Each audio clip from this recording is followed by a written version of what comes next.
জোরে বলেন পারবো? এই জন্য সব সময় শুকরিয়া করব কার? সুখে দুঃখে একজনকার প্রশংসা হবে, তিনি কে? আরো জোরে বলেন তিনি কে? রব্বুল আলামিন পবিত্র কোরআনুল কারীমের মধ্যে বললেন, মান ইউতি'ইল্লাহা ওয়ার রাসূল ফাউলাইকা মা'আল্লাযীনা আন'আমাল্লাহু আলাইহিম মিনান নাবিয়্যিন ওয়াস-সিদ্দীকিন ওয়াশ-শুহাদা'i ওয়াস-সালিহিন। রব্বুল আলামিন বললেন, মাইয়ুদিল্লাহ, তোমরা যারা আমি আল্লাহকে মানবা, ওয়া রাসূলা, তোমরা যারা আমার রাসূলকে মানবা, ফাউলাইকা মা'আল্লাযীনা আন'আমাল্লাহু আলাইহিম মিনান নাবিয়্যিন, আমি আল্লাহ তাদেরকে দুনিয়ার মধ্যে মায়া করব, দয়া করব, রহম করব, কাল কিয়ামতের দিন আমার নবীর সঙ্গে আমি আল্লাহ তাদেরকে জান্নাতের মধ্যে রাখবো। সুবহানাল্লাহ বলেন। আমরা নবীর সঙ্গে জান্নাতের মধ্যে থাকতে চাই কিনা? আরো জোরে বলতে হবে, চাই কিনা? আমরা নবীর সঙ্গে কারা কারা জান্নাতের মধ্যে থাকতে চাই? দু হাত তুলে আমার আল্লাহরে দেখাই। ও আল্লাহ, আপনি আমাদের সবাইকে কবুল করে নেন। সবাই বলে আমিন। হাত নামান। নবী, বিশ্ব নবী সাল্লাল্লাহু আলাইহি সাল্লামের সঙ্গে জান্নাতের মধ্যে থাকতে চাইলে দোয়া করতে হবে কার কাছে? আরো জোরে বলেন, কার কাছে? তাহাজ্জুদের সময় দোয়া করব। তার কারণ আল্লাহ তাআলা রাব্বুল আলামিন বললেন, যে সমস্ত আমার বান্দা বান্দি তাহাজ্জুদের সময় আমার কাছে দোয়া করে, আমি আল্লাহ ওই দোয়াগুলো কখনো ফিরে দেই না। সুবহানাল্লাহ বলেন। এজন্য তাহাজ্জুদের সময় দোয়া করব কার কাছে? তার কারণ রব্বুল আলামিন রাত যত গভীর হয়, তৃতীয় আসমান, দ্বিতীয় আসমান, প্রথম আসমান, এভাবে আল্লাহ তাআলা রব্বুল আলামিন নিচের মধ্যে আইসা তার বান্দা বান্দীদেরকে ডাকা শুরু করে দেয়। ও আমার বান্দা, জীবনে তো কম গুনাহ করো নাই, আমি আল্লাহর কাছে একবার এসে তোমার গুনাহর কথাগুলো বলো। রাতের অন্ধকারে কত গুনাহ করেছো, দিনের আলোতে গুনাহ করেছো, আমি আল্লাহর কাছে একবার তোমার গুনাহর কথা বলে মাপ চাও, আমি আল্লাহ মুহূর্তের মধ্যে তোমার তামাম জিন্দেগীর গুনাহ খাতাগুলো মাফ করে দেব। সুবহানাল্লাহ বলেন। এই জন্য মাপ চাইতে হবে কার কাছে? আরো জোরে বলেন, কার কাছে মাপ চাবো? রব্বুল আলামিন আবার বললেন, আর রাসূলাম ফাউলাইকা মা'আল্লাযীনা আন'আমাল্লাহু আলাইহিম মিনান নাবিয়্যিন ওয়াস-সিদ্দীকিন। আল্লাহু আকবার বলেন। সিদ্দীকিন অর্থ হলো সত্যবাদী। আবু বকর রাদিয়াল্লাহু তাআলা আনহু সত্যবাদী ছিলেন। আবু বকর রাদিয়াল্লাহু তাআলা আনহুর মতো যারা সত্যবাদী এই আল্লাহর জমিনের মধ্যে থাকবে, যারা সত্য কথা সব সময় বলবেন, আল্লাহ তাআলা রাব্বুল আলামিন কাল কিয়ামতের দিন শহীদদের সঙ্গে দেখা করে দেবেন। সুবহানাল্লাহ বলেন। আমরা শহীদদের সঙ্গে দেখা করতে চাই কিনা? আর জোরে বলেন, চাই কিনা? শহীদদের সঙ্গে দেখা করতে চাইলেন এই আল্লাহর জমিনের মধ্যে সব সময় সত্য কথা বলতে হবে। যত বিপদ আসুক না কেন, যদি বন্দুকের নলের সামনে দাঁড়িয়েও সত্য কথা বলা লাগে, যদি চাকুর সামনে দাঁড়িয়েও সত্য কথা বলা লাগে, তাও আমরা সত্য কথা বলবো।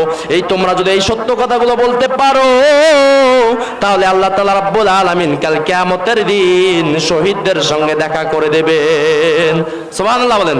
বিশ্বনবী সাল্লাল্লাহু আলাইহি সাল্লাম বললাম, শুধু এতটুকুই বললে হবে না, ওয়াহদিনি, শুধু হিদায়াতের দোয়া করলে হবে না, আর দুইটা দোয়া আছে, এই দুইটা দোয়াও তোমাদেরকে করতে হবে।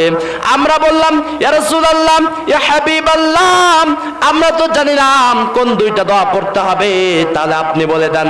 আমার হাবিব সাল্লাল্লাহু আলাইহি সাল্লাম বলল, তোমরা সব সময় দুইটা দোয়া পড়বা। ওয়াফিনি, তোমাদের মধ্যে যদি দুশ্চিন্তা থাকে, মুহূর্তের মধ্যে একজন চিন্তাগুলো দূর করে দেবে, তিনি কে? আর যারা বলেন তিনি কে? আমাদের মধ্যে দুশ্চিন্তা আছে না নাই? ভাই কথা বলতে হবে। আমাদের মধ্যে দুশ্চিন্তা আছে না নাই? ফ্যামিলির মধ্যে দুশ্চিন্তা আছে না নাই? চাকরির মধ্যে দুশ্চিন্তা আছে না নাই? ব্যবসার মধ্যে দুশ্চিন্তা আছে না নাই? যখনই তোমরা দুশ্চিন্তার মধ্যে পড়বা তখনই তোমরা এই দোয়াটা পড়বা, ওয়াফিনি।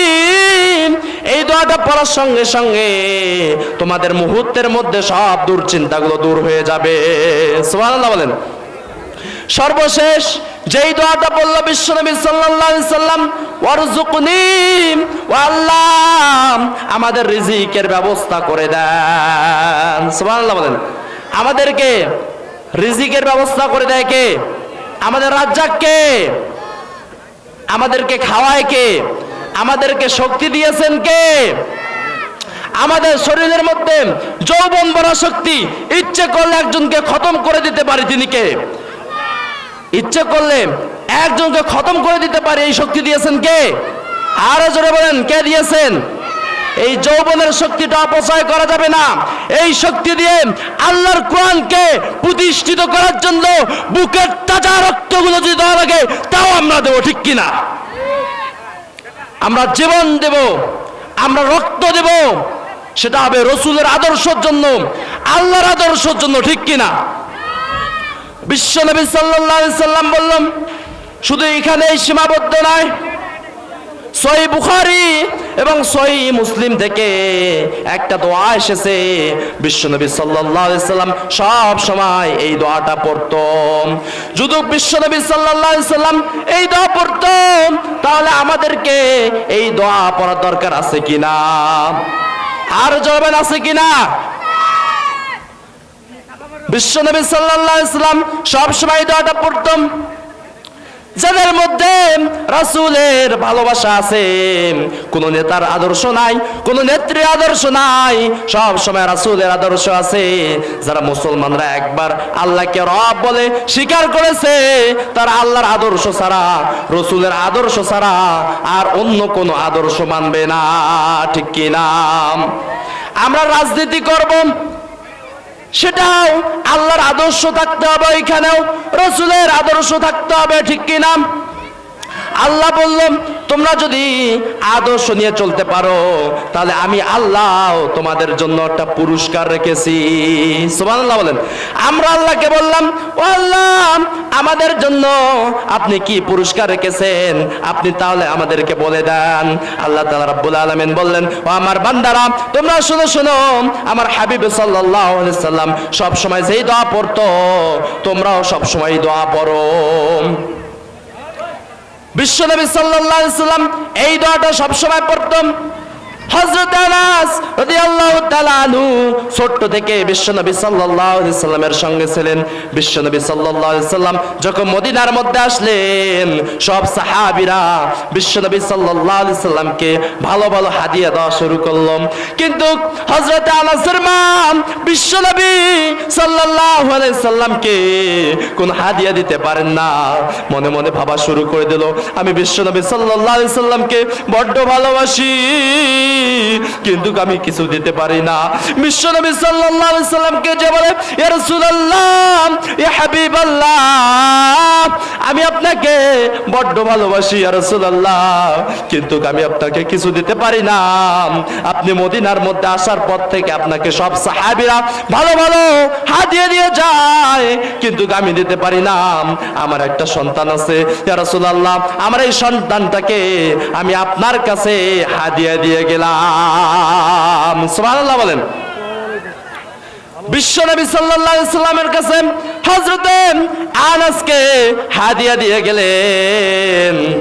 হযরত আনাস রাদিয়াল্লাহু তাআলা আনহু বলা শুরু করে দিল, আমার মা যখন আমাকে বিশ্বনবী সাল্লাল্লাহু আলাইহি সাল্লামের কাছে হাদিয়া দিলেন, তারপর থেকে আমার কোনো বাড়ি ছিল না, আমার কোনো ঘর ছিল না। আমার বিশ্বনবী সাল্লাল্লাহু আলাইহি সাল্লামের ঘর আমার ঘর ছিল। হযরত আনাস রাদিয়াল্লাহু তাআলা আনহু বলা শুরু করে দিলেন, আমি ছোট্ট থেকে বিশ্বনবী সাল্লাল্লাহু আলাইহি সাল্লামের কাছে বড় হয়েছি। আমি ছোট্ট থেকে দেখছিলাম বিশ্বনবী সাল্লাল্লাহু আলাইহি সাল্লাম সব সময় এই দোয়াটা পড়তো।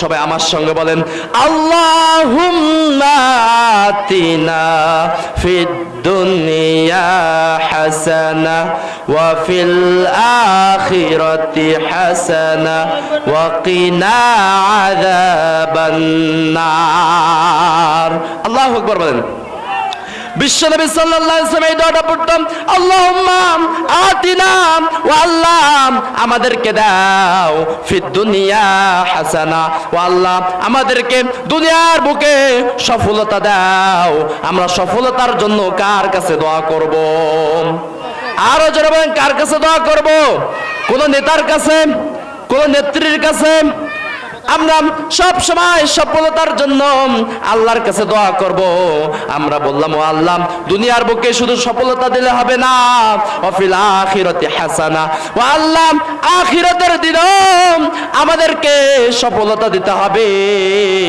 আমরা আল্লাহকে বললাম ও আল্লাহ আপনি দুনিয়ার মধ্যে সফলতা দিলেন আখিরাতের দিন সফলতা দিলেন ওয়াকিনা আযাবান নার ও আল্লাহ আমাদেরকে জাহান্নামের আগুন থেকে আমাদেরকে মুক্ত করে দেন সুবহানাল্লাহ বলেন সব সময় এই দোয়াটা পড়তে হবে আর একটা দোয়া আছে বিশ্বনবী সাল্লাল্লাহু আলাইহি সাল্লাম যখন সুযোগ পেত মনে মনে এই দোয়াটা পড়তো বিশ্বনবী সাল্লাল্লাহু আলাইহি সাল্লাম যদি নামাজের মধ্যে দাঁড়িয়ে যাইত নামাজের মধ্যে দাঁড়িয়েও মনে মনে এই দোয়াটা পড়তো কুল ইন্না সালাতি ওয়া নুসুকি ওয়া মাহইয়ায়া মামাতি লিল্লাহি রাব্বিল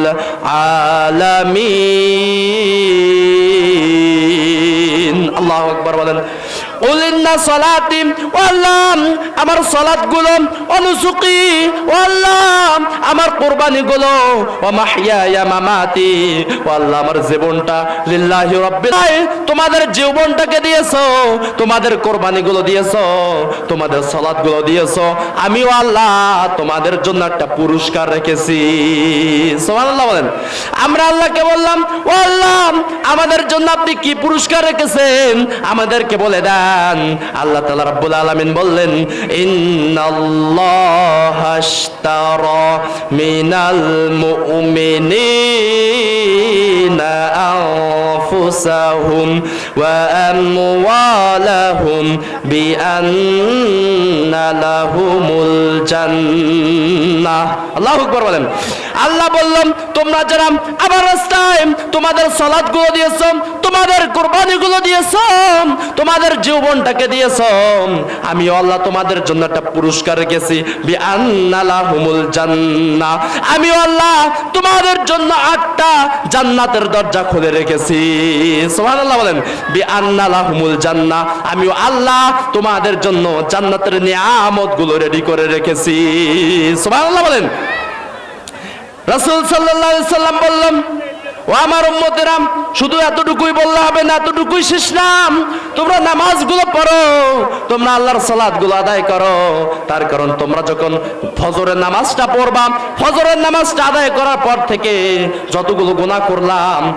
জোহরের নামাজটা আদায় করার কারণে ওই গুনাহ খাতাগুলো আল্লাহ তাআলা রাব্বুল আলামিন maaf করে দেন সুবহানাল্লাহ বলেন এই জোহর থেকে আসর পর্যন্ত তোমরা মুয়াজ্জিন সাহেব কখন আজান দেবে ওই আজানের তোমরা অপেক্ষায় ছিলা যে কখন আজান দেবে আর আমি কখন মসজিদের মধ্যে যাব ওই জোহর থেকে তোমরা যতগুলো গুনাহ করলাম ওই আসরের নামাজটা আদায় করার কারণে আল্লাহ তাআলা রাব্বুল আলামিন ওই গুনাহ খাতাগুলো maaf করে দেন সুবহানাল্লাহ বলেন আসর থেকে মাগরিব পর্যন্ত যতগুলো গুনাহ করবেন মাগরিবের নামাজ আদায় করার কারণে ওই গুনাহগুলো maaf করে দেবেন মাগরিবের পর থেকে ঈশা পর্যন্ত যতগুলো গুনাহ করলেন ওই ঈশার নামাজটা আদায় করার কারণে আল্লাহ তাআলা রাব্বুল আলামিন ওই গুনাহ খাতাগুলো maaf করে দেন সুবহানাল্লাহ বলেন রাসূল সাল্লাল্লাহু আলাইহি সাল্লাম বললেন ও আমার প্রাণের সাহাবীরা তোমরা শুনো তোমাদের বাড়ির সামনে যদি একটা লালা থাকে ওই লালার মধ্যে যদি দিনে তোমরা 5 বার গোসল করো তাহলে কি তোমাদের শরীরের মধ্যে কোনো ময়লা থাকবে সাহাবীরা বললেন ইয়া রাসূলুল্লাহ ইয়া হাবিবাল্লাহ একবার গোসল করলে তো শরীরের মধ্যে কোনো ময়লা থাকে না, তাহলে আপনি কেন বললেন যে 5 বার করে গোসল করতে হবে? বিশ্বনবী সাল্লাল্লাহু আলাইহি সাল্লাম বলল, ও আমার প্রাণের সাহাবীরা, তোমরা শুনো শুনো, আমার যেই উম্মতগুলো 5 বেলা 5 ওয়াক্ত নামাজের সময় উযু করবে, ওই উযুর অঙ্গগুলো কাল কিয়ামতের দিন নূরের মতো ঝলক মারবে। আমি নবী ওই নূরের ঝলকানি দেখে দেখে আমার উম্মতদেরকে বেছে বেছে নিয়ে জান্নাতের মধ্যে নিয়ে যাব। সুবহানাল্লাহ বলেন। তাহলে আমরা নামাজ, বলেন তো আপনারা, নামাজ পড়ার দরকার আছে কিনা? আরো জোরে বলেন, আছে কিনা? তার কারণ কাল কিয়ামতের দিন যদি বিশ্বনবী সাল্লাল্লাহু আলাইহি সাল্লামের শাফায়াত না পাই, তাহলে আমাদের জাহান্নাম ছাড়া কোনো উপায় নাই। তার কারণ বিশ্বনবী সাল্লাল্লাহু আলাইহি সাল্লামের শাফায়াত ছাড়া আমরা কেউ জান্নাতের মধ্যে যেতে পারবো না, ঠিক কি না? আমাদেরকে সবাইকে একদিন মরতে হবে, ঠিক কি না? এই পৃথিবী সবাইকে ছেড়ে চলে যেতে হবে না?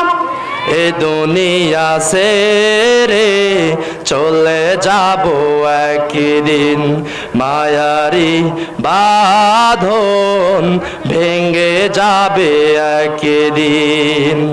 এ দুনিয়া ছেড়ে চলে যাব একদিন, মায়ারি বাঁধন ভেঙে যাবে একদিন। আসবো না আমি আর এ ভুবনে কোনো দিন, আসবো না আমি আর এ ভুবনে কোনো দিন। এ দুনিয়া ছেড়ে চলে যাব একদিন, মায়ারি বাঁধন ভেঙে যাবে একদিন। এ দুনিয়া ছেড়ে চলে যাব একদিন, মায়ারি বাঁধন ভেঙে যাবে একদিন, ঠিক কি না? সম্মানিত ভাইরা, আমার সময় সংকীর্ণতা, অল্প সময়ের মধ্যে সংক্ষিপ্তভাবে বয়ান করলাম। আল্লাহ তাআলা রাব্বুল আলামিন আমাদের সবাইকে কবুল করুক। সকল বলে আমিন। সবাই আমার জন্য দোয়া করবেন। এই বলে শেষ করতে